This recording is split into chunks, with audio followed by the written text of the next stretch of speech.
우리 일상적인 식사 시간을 한번 상상해봐. 음식을 만들 때 파기름이나 들기름 딱 한 스푼만 둘러도 온 집안의 고소한 냄새가 진동하잖아. 팬이 달궈지면서 지글지글 소리가 나는 순간 벌써 배가 고파지기 시작하지. 그런데 이탈리아나 그리스 같은 곳으로 가보면 완전히 다른 풍경이 펼쳐져. 거긴 그냥 식전빵 한 조각에 올리브유 조금, 그리고 소금 한 꼬집만 톡톡 뿌려도 아주 맛있게 잘 먹거든. 우리처럼 기름에 볶고 지지고 튀기는 요리를 잘 하지 않아. 겉보기엔 정말 사소해 보이는 이런 차이지만 그 속을 자세히 들여다보면 생각보다 흥미진진해. 이건 단순히 식습관의 차이를 넘어 땅과 기후, 심지어 전쟁과 인간이 환경에 적응해온 수천 년의 역사가 담긴 거대한 이야기거든. 왜 서양은 올리브유를 쓰고 동양은 동물성 기름을 선호하게 됐을까? 우선 올리브 이야기부터 해볼게. 사실 올리브 나무는 실제로 보면 그냥 평범한 과수원 나무처럼 생겼어. 대단히 웅장하거나 화려한 느낌은 아니지.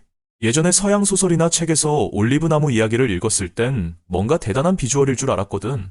근데 알고 보니 키도 아담하고 줄기는 이리저리 꼬여 있는 데다 잎도 작고 은빛이 도는 녹색이라 얼핏 보면 좀 푸석하고 건조해 보여.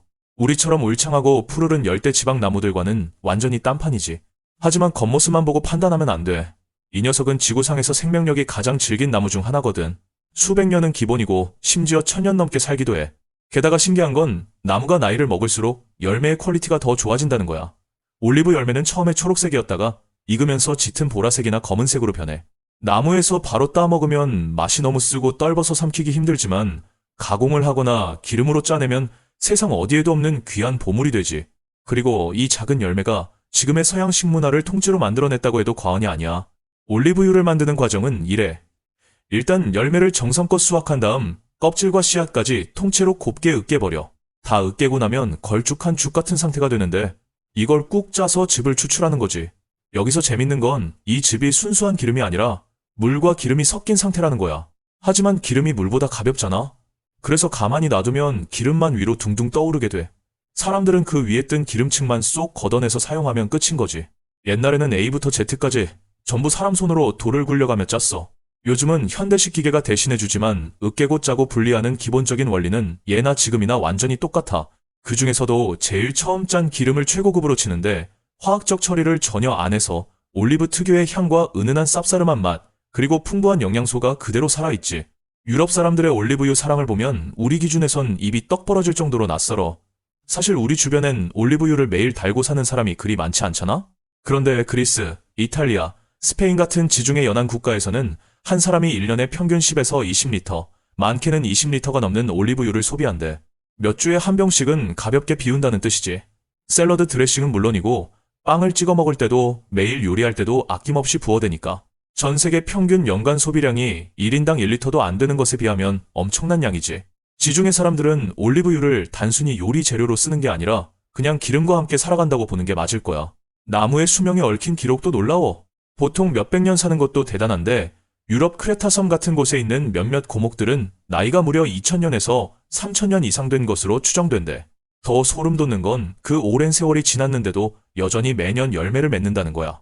그러니까 우리가 지금 마트에서 사 먹는 올리브유 중에는 고대 그리스나 로마 제국이 한창 번성하던 시절부터 살아 숨쉬던 나무에서 수확한 기름이 섞여 있을지도 모른다는 거지. 병에 담긴 건 그저 액체일 뿐이지만 그 안에는 수천 년의 세월이 흐르고 있는 셈이야.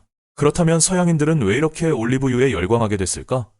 지중해 지역 사람들에게 올리브유는 없어서는 안 될 식탁의 소울푸드 같은 존재야. 샐러드를 버무릴 때도, 파스타를 볶을 때도, 고기를 재울 때도 쓰고 심지어 그냥 맨빵에 푹 찍어 먹기도 하니까. 식탁에 빵과 올리브유, 소금만 올라오는 아주 소박한 식사도 그들에겐 완벽하고 훌륭한 한 끼가 돼. 거창하진 않아도 본연의 맛을 채워주니까 말이야. 옛날에는 먹는 것 말고도 등잔불을 밝히는 연료로 쓰거나 화장품으로도 썼고 종교적인 예식에서도 필수품이었어.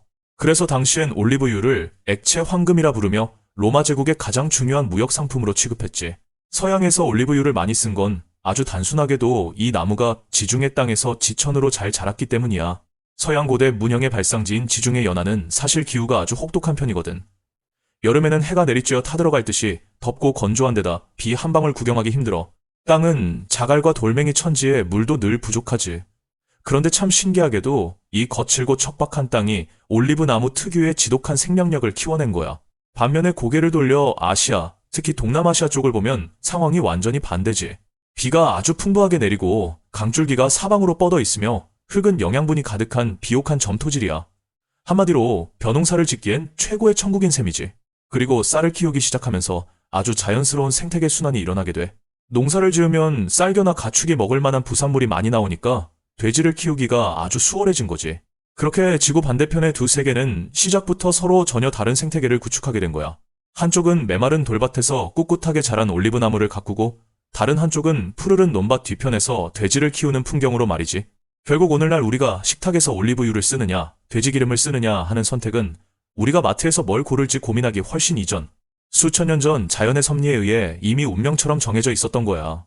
옛날부터 서양은 나무를 길러 기름을 짰고 동양은 돼지를 키워 기름을 얻었던 거지. 동양에서 돼지는 걸어다니는 보물창고나 다름없었어.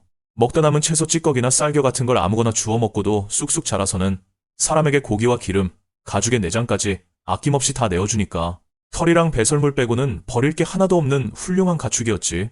특히 옛날에는 지금처럼 깔끔하게 병에 담긴 식용유가 없었기 때문에 돼지기름은 정말 소중한 영양 공급원이었어. 음식을 맛있게 만들려면 기름 성분이 꼭 필요한데 가축 중에서 돼지가 가장 키우기 쉽고 새끼도 많이 낳아서 일반 가정집에서 기르기에 딱이었거든. 돼지비계를 푹 끓여서 짜낸 기름은 보관도 오래 할 수 있어서 두고두고 쓰기 좋았지. 요리할 때 그 귀한 기름 한 숟가락만 팬에 두르면 온 동네에 고소한 냄새가 진동을 했어. 그걸로 불맛나게 팔을 볶고 채소를 데치고 생선을 구우면 맛이 없을 수가 없었지. 게다가 돼지기름은 높은 온도를 잘 견뎌서 센 불에 확 볶아내는 아시아식 조리법의 아주 찰떡궁합이었어. 그래서 옛날에는 집에 돼지기름이 넉넉하게 채워져 있으면 유복한 집안으로 통했어. 기름진 음식을 먹을 수 있다는 것 자체가 부의 상징이었던 시절이니까. 중국 같은 곳에서 돼지기름은 단순한 식재료를 넘어 삶의 일부분이자 향수였고 문화 그 자체였어. 어릴 때부터 그 고소하고 묵직한 맛에 길들여지면 그게 바로 맛있는 음식의 기준이 되는 법이거든.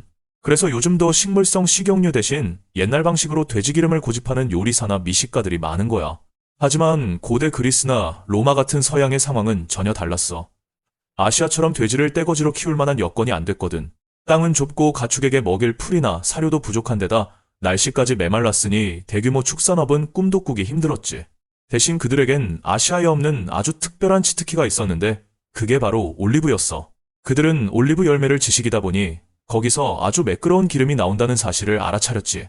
처음에는 올리브유도 무슨 대단한 고급 웰빙식품이 아니었어. 그저 부족한 동물성 기름을 대체하기 위해 어쩔 수 없이 찾아낸 궁여지책에 가까웠지.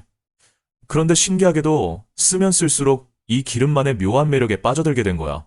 느끼하지 않고 깔끔하면서도 은은한 과일 향이 나고 끝맛은 살짝 쌉싸름하면서 요리의 풍미를 깊게 만들어주니까. 그렇게 올리브유는 점차 서양의 모든 음식 속으로 스며들었어.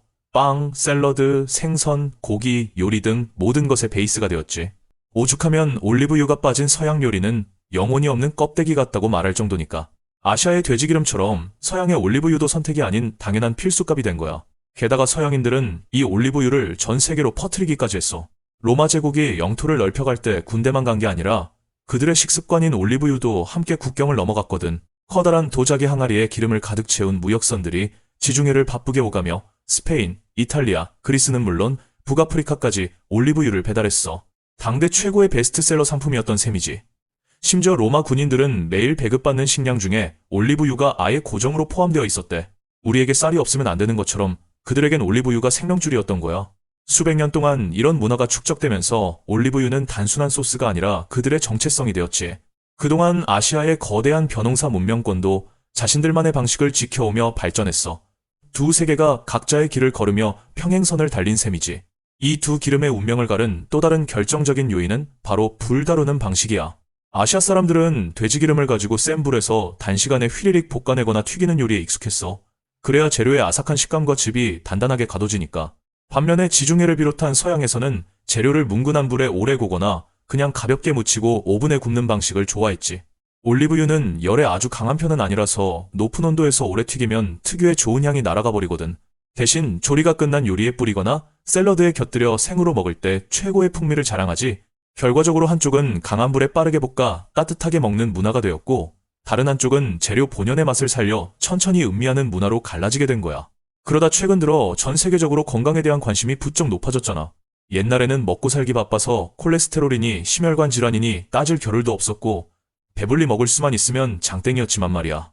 그런데 현대과학이 우리가 먹는 식단을 면밀히 분석하기 시작하면서 올리브유가 갑자기 전 세계적인 웰빙 스타로 떡상하게 됐어. 이른바 지중해식 식단을 연구해보니까 올리브유를 매일 섭취하는 지중해 주변 사람들이 다른 지역에 비해 심장병도 덜 걸리고 훨씬 오래 건강하게 산다는 결과가 나온 거지. 반대로 동물성 기름인 돼지기름을 너무 과하게 먹으면 혈관 건강에 무리가 올 수 있다는 이야기도 돌기 시작했고 말이야. 물론 어디까지나 연관성이 있다는 거지 무조건 나쁘다는 뜻은 아니지만 이 바람을 타고 일개 지역 특산물이었던 올리브유는 전 세계인의 주방을 차지하는 글로벌 아이템이 되었어. 오늘 준비한 이야기는 여기까지야. 재밌게 들었다면 좋아요와 구독도 한번 꾹 눌러줘. 그럼 이만 인사할게. 안녕!